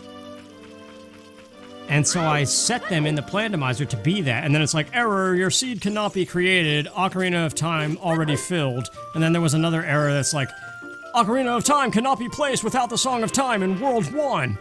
Like, why are all these errors that make no sense happening? Because they were both placed in World 1? I don't know. It's frustrating. That's all I could say. It doesn't always... You could have a great idea and go through all the time to create it, and then it doesn't work. Keep multiple tabs open is all I gotta say. But there's the slingshot! Shut up, Navi. I'm sick of you. Or I guess it should be Navi, right, for navigate? Whatever. I will forever say them as I said them as a kid. Whether it's wrong or not. But yeah, in my mind, I was like, okay, we're finally a kid. And this would be like Child Link's little hideout where he hid his favorite slingshot or something. I don't know. You kind of go off in imagination land. And then Mido's house could either be Link's treasure chest or Mido himself. We're gonna steal all his stuff. There's 2 major items in here. Oh, and they're even big chests. Whoops. Forgot about that. Well, there's the boomerang, just like that. Deku stick capacity. This is gonna be what? Yeah, that was the slingshot, which then defaults to the next upgrade for it. And then Deku Nut capacity. Also Mido's in here. Stealing all your stuff, buddy. It's time for a childhood adventure. That was the mindset anyway, just get all the child items. Because we have one major goal we gotta do, and that's the Spirit Temple as a kid. Because those 2 child-specific rooms have stuff that we need. That's also that Song of Storms grotto right there. That's another location I didn't think of. And also, the Skull Kid, just kind of playing off of the theme of Majora's Mask. His reward is just the only thing I could think of that would be related to his powers that he gets. Extended magic. Figure the Majora's Mask is a magical thing. I don't know. I like themes, that's all I gotta say. And then this is what it normally is, a Deku Seed bullet bag.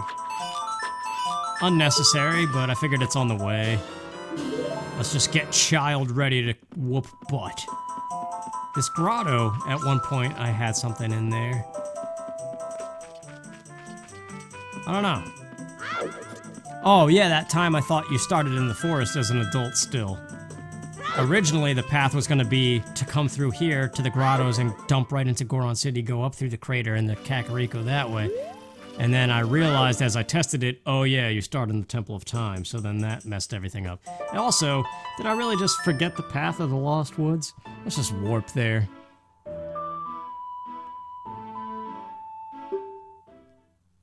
The Wolfos Grotto has something I want, though. But there is the Requiem of Spirit. That's our next thing. Now, off to the Spirit Temple. Don't even have to do any of the Gerudo Valley stuff. But I want to go to that Wolfos Grotto over here. That's another thing, though. The Grotto's names in the Plandomizer thing, they kind of make you think. There's one very specific grotto that I could not find on there because its description was too vague for my knowledge of this game. But down here should be a heart container. Again, these heart containers were kind of all over the place for the double damage thing, which I don't think is active. And also, the heart containers early game were to increase the timer without a tunic in those areas. So that was the logic behind that. So really, I don't even need to be in here at all, but we're here. What was I saying, though? I forget. It's gone.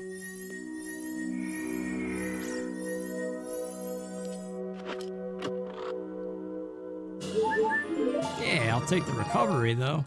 Okay. I'm surprised I'm getting these songs right on the first attempt. Being that I've played a lot of Majora's Mask, usually when I flip-flop between the two games, I mess up the songs. Especially the forest ones, the Sonata and the Minuet. I always get them confused. But the Great Fairy here doesn't matter, neither does the Skulltula or the Magic Bean. I don't know what they are, the game put something there, but it's nothing I care about. Sheik at the Colossus has something we need, that's convenient. But the biggest thing, the whole purpose, the only thing that I could think of as your reward for finally becoming a kid again, I didn't fully flesh out this idea. The theme kind of crumbles upon itself, being that you have to beat Ganondorf as an adult anyway. But in here, there are 2 rooms that only Child Link can access. And that's why I wanted the boomerang and the slingshot instantly, just for this room. Just to make combat easier. But obviously there was plenty of other child-only locations. It didn't have to be these 2 rooms, but I liked the Spirit Temple, and so I made it these 2 rooms. And I'm sure if you know this game like the back of your hand, there's very minimal items left that are absolutely crucial for beating the game. Oh, this was something too. This spider gives us our first package of bomb shoes. Which is obviously nice for one room in this temple later on the child side, and if the Ganon's trials were active, bomb shoes are needed for the Spirit Temple side. Well, you can see that was a major chest. I mean, I've already said it. These 2 rooms have 2 very major items that we need. But the more I think about it, it's not too different from the vanilla game, actually. At all. It's just shuffled around. So once again, just keep in mind, this is my first ever plandomized Ocarina of Time seed. Just trying to figure out something. So things could be improved. But there's the silver gauntlets. Again, not too different from the vanilla game, just shuffled around. But the idea was the strength upgrades needed to do this temple at all as an adult, just like the vanilla game, are locked behind being a kid. So no matter what, you had to do everything I've done up to this point in order to gain access to being a kid, so that you could get that. And then, of course, this is also needed, the mirror shield. That could have been anywhere else in this temple, but it's definitely needed to beat it. So, again, kind of a very rough... It's like a script that hasn't been proofread is what it is. It is child-specific. The silver gauntlets being the biggest thing. But that's really not different from the vanilla game, which is kind of bothering me right now. But I guess that's kind of... If you give a mouse a cookie... If you give a regular Ocarina of Time player a Plandomizer and tell them, place the items where you want it, but make sure the game is still beatable. And see, this is where that forest medallion... I expected to have the Prelude of Light right now, and that's exactly where I would head. But I forgot that it requires the forest medallion, which I did not account for. And I don't want to do another dungeon. Because again, this is an abridged thing. I just want to get in, get my morsel of Ocarina of Time, and be done. But Sheik is here for the slight remedy. Whoops. The Nocturne of Shadow is the next best thing to get us close to the Temple of Time. That was the thought process here.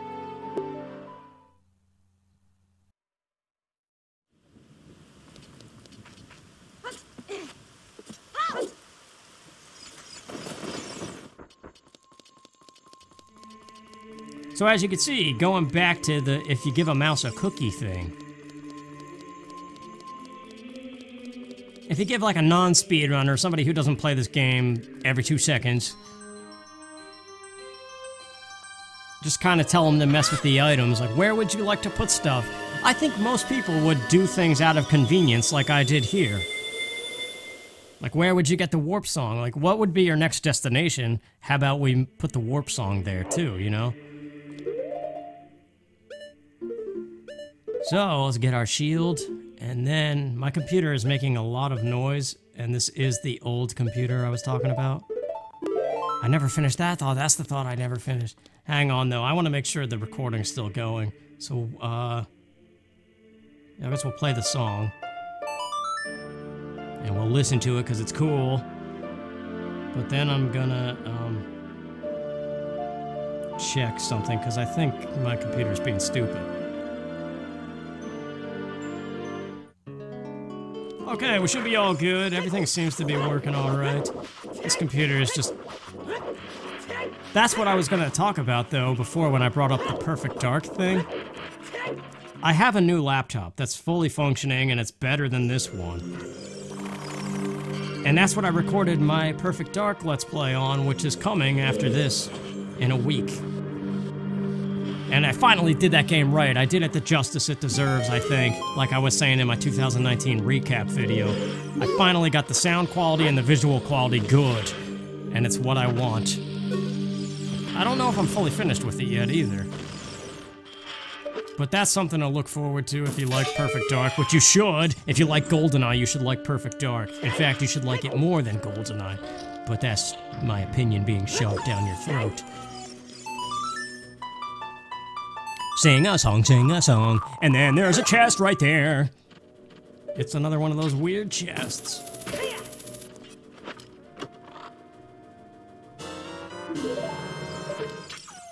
You know, I wish real life had an instance like that. You just stand somewhere specific and sing a song, and then you get something. I mean, I guess in a way it does if you're good at singing. You could stand on a street corner and sing with a tip jar and maybe you'd get money. Although it's more likely if you were playing an instrument. Because I feel like playing an instrument is always more impressive at face value than singing. Although you can't say that because there's... How many shows are there? That are like The Voice. Or whatever it is. It is The Voice, right? I don't even know. Let's get the thing first and then the spider, because the spider doesn't even matter. But yeah, so you might be asking yourself, or not at all, like, if you got a new computer that works so much better, why are you recording this using the old computer again? Well, because Project 64 decided to start stuttering like crazy on the new computer after a flawless Perfect Dark recording. Like, Perfect Dark, luckily, I got that all recorded and it's good and it worked beautifully. But then I created this thing and I tried to play it and the audio was stuttering like crazy and I tried all sorts of settings and then I decided, you know what, let's move the ROM file to the old computer and see if it works better on that one, and sure enough it's working beautifully on this. So I don't know. That seems to be my thing. I'm juggling between two laptops right now. I think I might just uninstall Project 64, delete everything possible, and then reinstall it. Maybe that'll fix it. Like, I don't understand why it was working beautifully and now suddenly it's not. I don't know what changed. And I know Project 64 is probably not the emulator to use, but all the other ones are too complex, man. I like the ease of use of Project 64.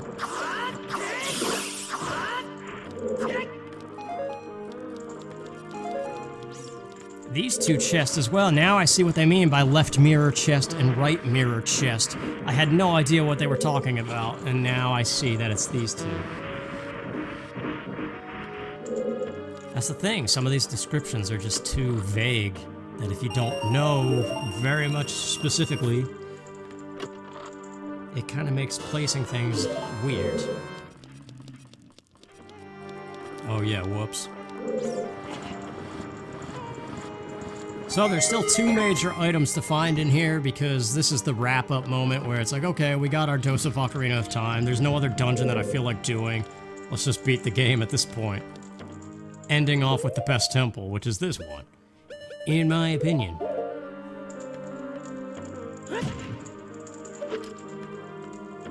Oh, whoops. Although I'm apparently forgetful as to how I like to do this.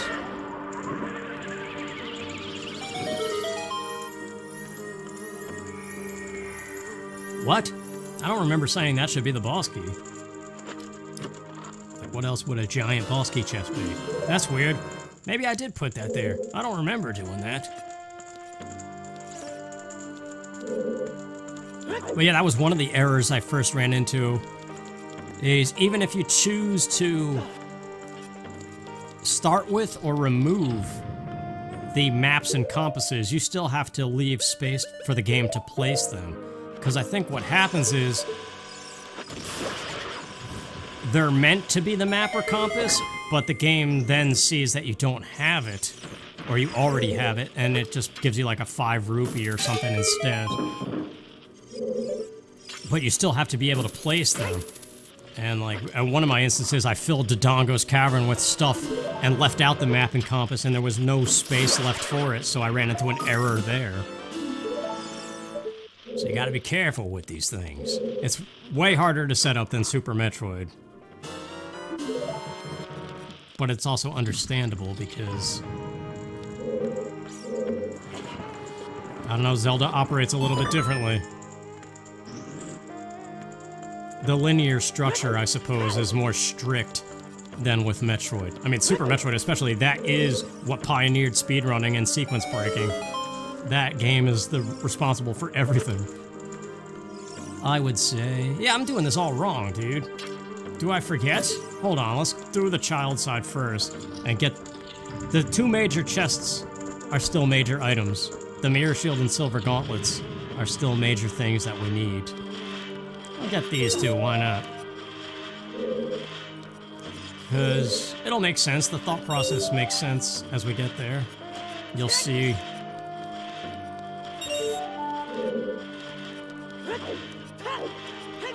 Yeah, we should be almost done here, not too much longer.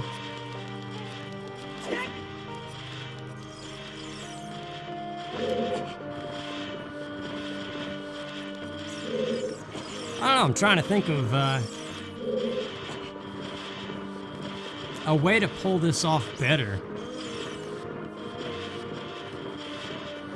Knowing that you have to beat Ganon every time, I don't know. It's kind of, you can't. I think the theme crumbles upon itself, like I was saying. I don't think there is a way to truly require being a child.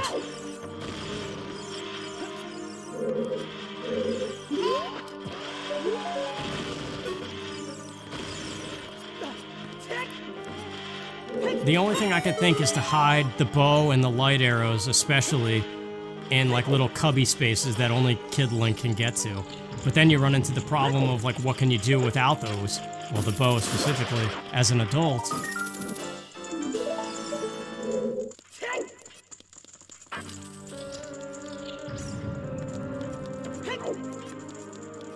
Alright. This guy would be a problem with double damage, which doesn't seem to be active. Turd.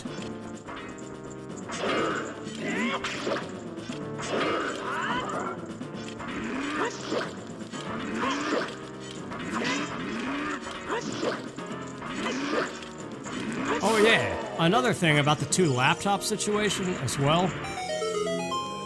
Why am I using the Glide 64 plugin instead of Glide N64 like I've been used to? Well, that has to do with Well, hang on. Before that, I did this backwards too. But here's fire arrows.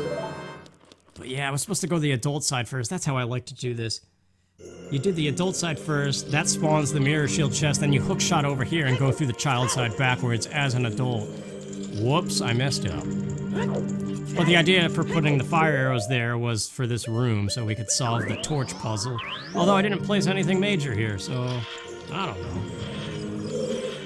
Again, a script that wasn't fully proofread is what this kind of ended up being. I mean, maybe it's still interesting, but in my eyes, being the one who created the item placements, or like put the items where I wanted them, I'm seeing everything that could be changed and improved.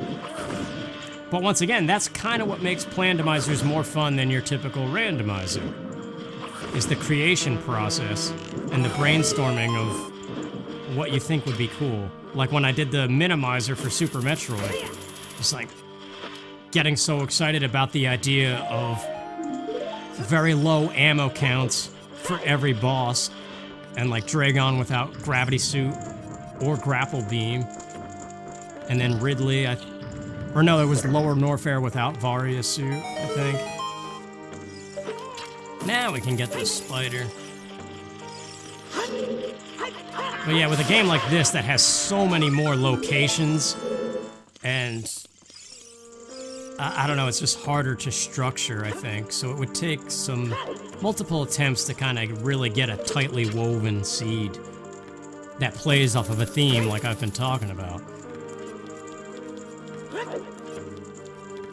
Like I was saying with the cows, I don't know. Like all it takes is that one mess up where you play something that you think is inaccessible as adult Link or child Link, and then it turns out it is, and then you could just totally break what you created by getting one of the most major items in the game instantly that you meant to be acquired much later on, requiring other stuff first. I don't know, there's something fun kind of about designing a very linear thing. Okay. I definitely butchered this temple the way that I like to do it. Like this lobby and doing the child side before the adult side, that was a mistake.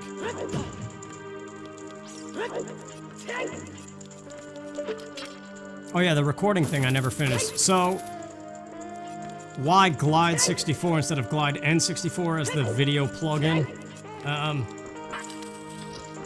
On the new laptop, using an HDMI cable, I plug it into my game capture that I use for my consoles, which then feeds into my old laptop, which does the recording. And apparently, the new laptop, when it goes into full screen mode, which is what I like to play these things on,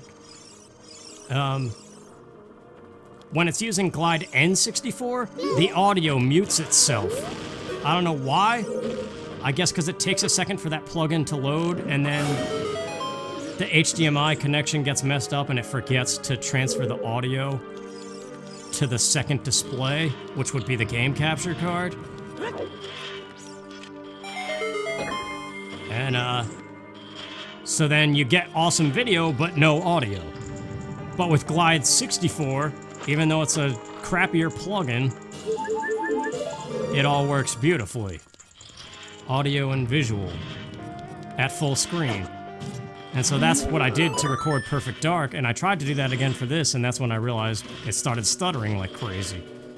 And now I'm just doing what I used to do on this old laptop, just running a screen recorder in the background and playing the game. And hoping... this puzzle, man, every time. But yeah, I'm hoping it works because this computer seems to be having all kinds of issues anymore. It's not infected with anything, and for the most part it still runs very fast, but... I don't know, it's like every day it has this moment where the disk usage goes up to 100% and it's doing some stupid process in the background. I don't understand. Anyway, that's enough complaining about computer issues. But I mean, I guess it is a thing when you're recording stuff like this. Why isn't Z targeting working?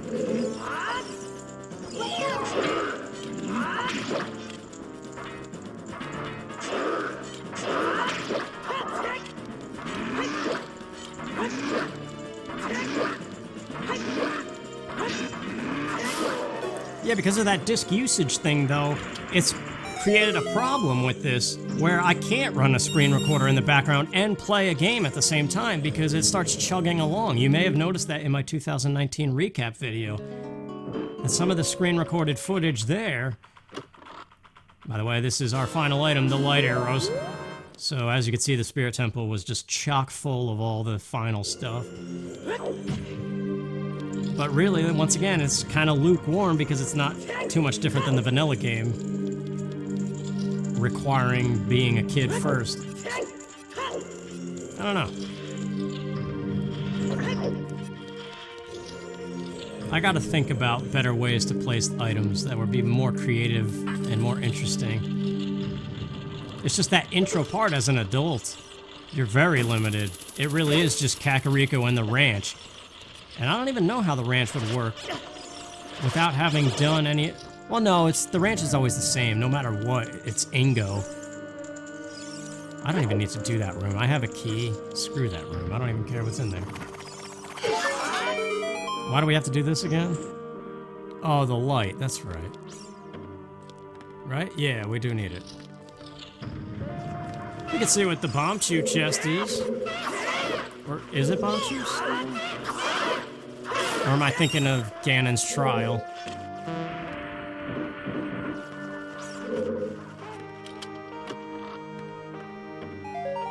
But yeah, all the trials are disabled too, once again. And Ganon's boss key, hopefully, if that worked correctly, should be removed. So as soon as we get this, it's just straight to Ganondorf.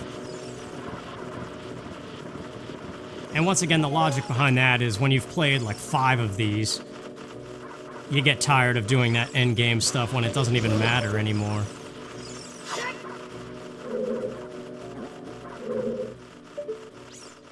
Let's get this lined up so I can do the jump slash.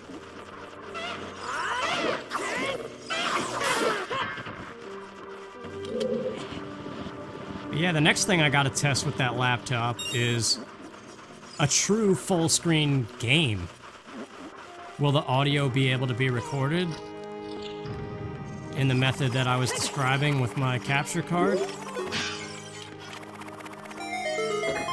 I'm really disappointed in that laptop. I ordered it online, which is the first time I've ever done that. And, it's an Acer Aspire, but it's got a decent graphics card in it, but it has, like, no storage space. I didn't even realize that somehow. And I don't know, it's just... a lot of the applications are blurry on it and stuff. So,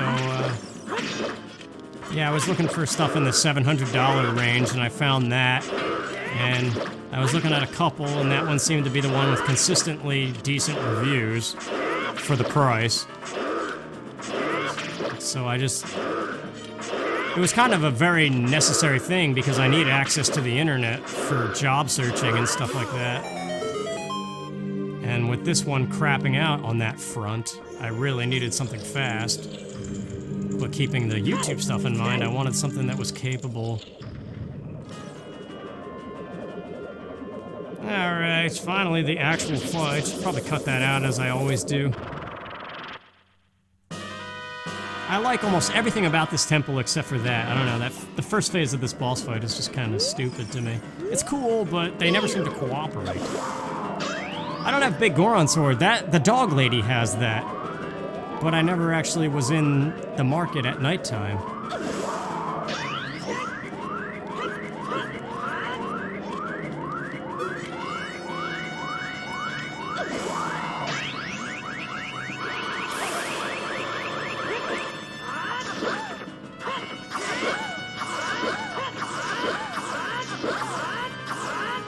I don't know, there is also a possibility to create a seed where you don't really do much dungeons at all.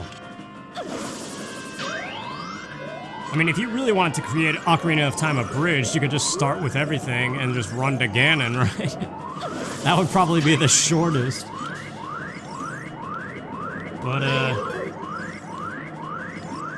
like, you could hide most of the stuff in the overworld. And have the Rainbow Bridge requirement be always open or Skulltula, because that's a thing now too. You could define the Rainbow Bridge as requiring a certain amount of Skulltula tokens, which used to not be a thing, but it is now. I didn't do that here, but I dropped it down to 1 or 0 or whatever it is.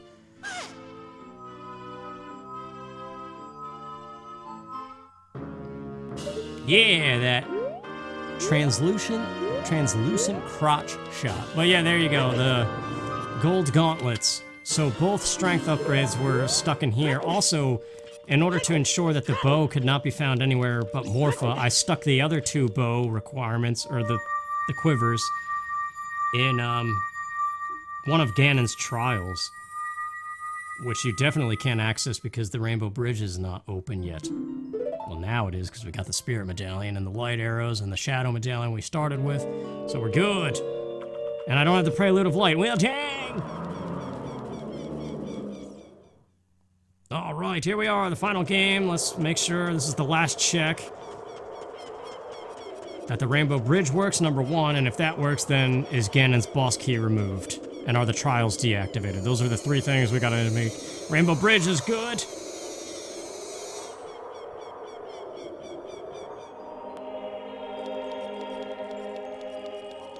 Oh, feels kind of good, I guess, to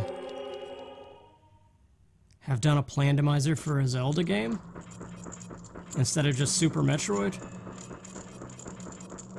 It's just, it's at that stage where it's almost too rough draft. Yes, the trials are deactivated. Somewhere in the light trial are the 2 quivers, but who cares? Alright, I'm taking some damage. I'm like falling asleep over here. Oh, crud. I still have that fairy, though. The boss key chest was a recovery heart, by the way. I'm just cutting that out. Oh my gosh, dude, I still have milk. Wait, is double damage active, or am I just sucking?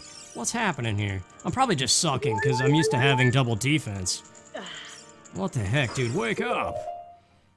I guess it's because it's at that point where it's like, okay, we're done. Like I was saying, it's the downfall of every randomizer.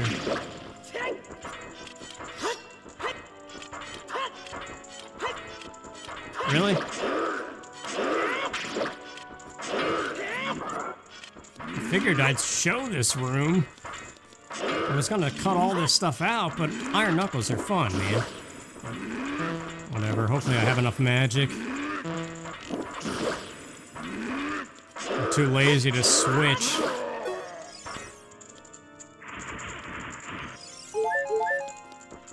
Huh, I wonder why they didn't... Oh, actually, I do know why.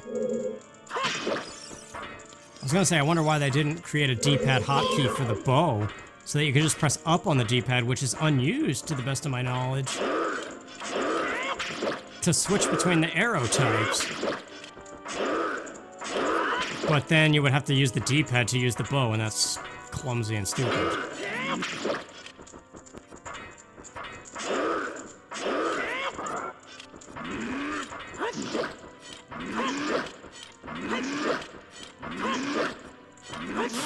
Okay, there we go. Jeez, between Z target not working for some reason every time, and being like half asleep here.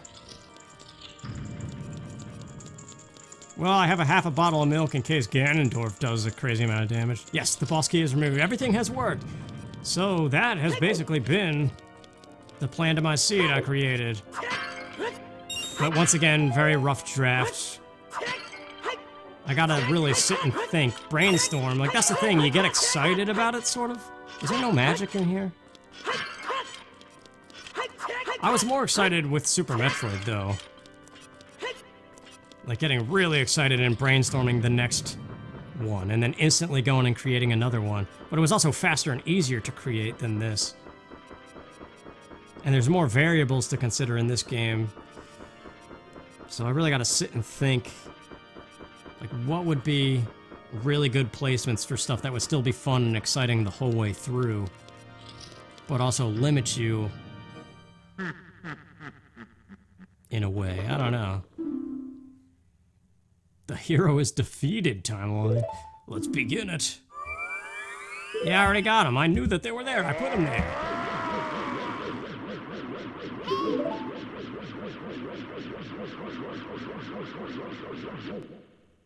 I was wondering why I was hanging there for a second. Kind of worried me. Alright. Ricky Ricardo, let's go. I'm just gonna swing slowly. Not even risk the fast spin attack stuff.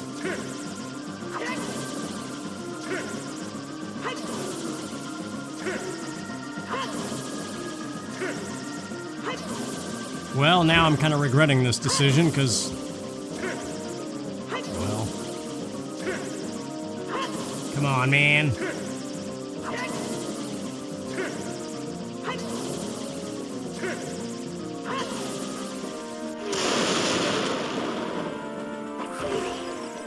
Yeah, I don't know, it was fun, but I'm already seeing and thinking... like... if the theme was to become a child again, we were only a child for like a split second. And now we're back to this, but that's like what I was saying from the very start. There we go. It's like no matter what you do, you're always gonna run into that issue until they introduce another way to beat a seed aside from beating Ganon.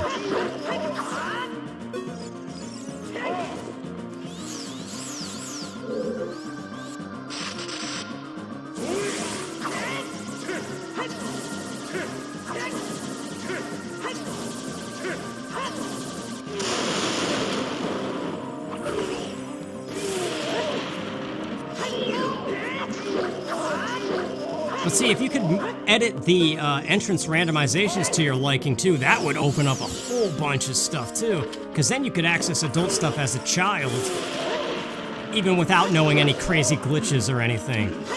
Whoa, what the heck? Z-Target, work with me here. What's going on?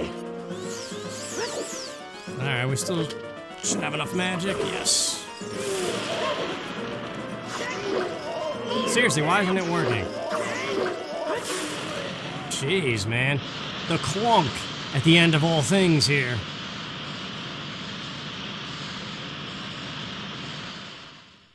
And this is skipped once again, and now it's just Ganon, and we're done. So yeah, kind of, I don't know, some stuff was neat. But I guess I feel a little unsatisfied because the whole theme of it kind of shattered, it caved in on itself. And I'm too busy now wrapping my head around that, trying to figure out a way to make it work better.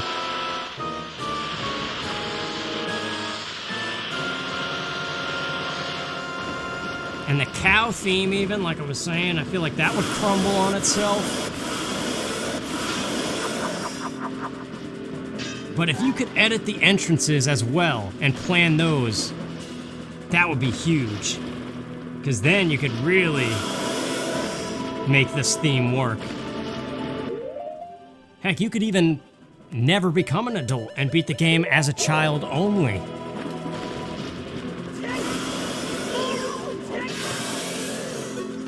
I think. I don't know how a Ganon fight as Child Link would work. I don't know if I've ever seen that in like a speedruns. Well, yeah. No, because speedrunners always skip the Ganon fight.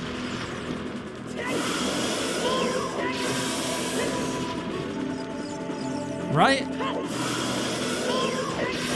I'm trying to remember. I can't even... I know they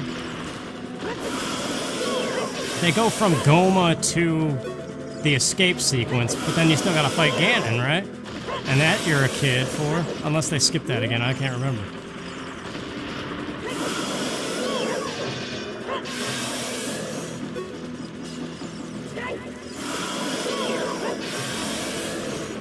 Oh no, it's a credits warp, isn't it? There's no fight whatsoever. Either way, that's phase 1.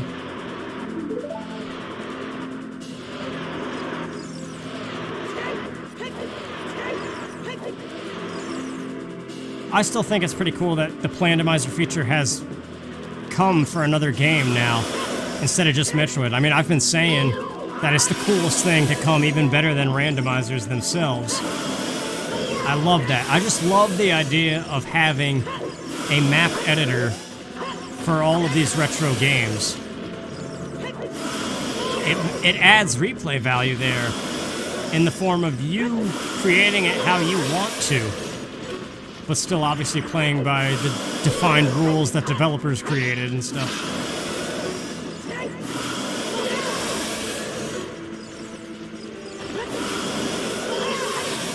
I mean, it works beautifully for Super Metroid, and this is pretty neat too. It's just, once again, like I said, you gotta keep in mind a lot more logic and stuff.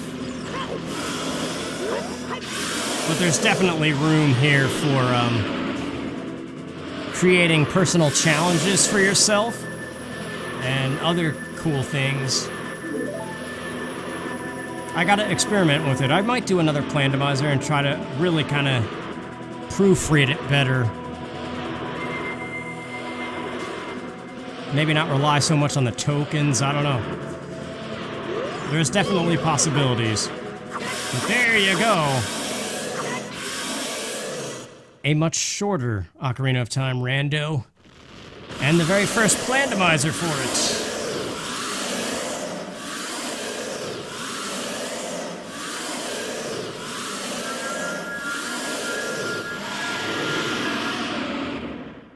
I don't know, hopefully you got your fill of Ocarina of Time Randomizer, if you're one of the people who likes to watch these things.